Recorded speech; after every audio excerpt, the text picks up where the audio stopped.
એક તારો માર્ગ હાચો માયા કેરી ચાદર ઓઢી પામે કશું નહીં જીવતું અધીરો ને વ્યાકુળ થઈને પામે કશું નહીં જીવતું આપણે ગયા એટલે પછી શું કરતું તો 1 કલાક બંધ થઈ જાય 10 વાગે એટલે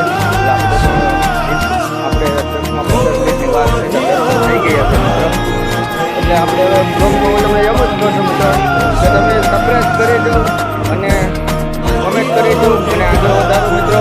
હું તમને આ જેમ બને આજની યાત્રા આપણે ક્યાં બાળકોની લિંગના દર્શન કરવાના છે મિત્રો. બ્લોગ બનાવીને કે તમારી કોમેન્ટથી હું આગળ વધું એવી મારી ઈચ્છા હોય ને તમારી પણ ઈચ્છા હોય મને આગળ વધારવા.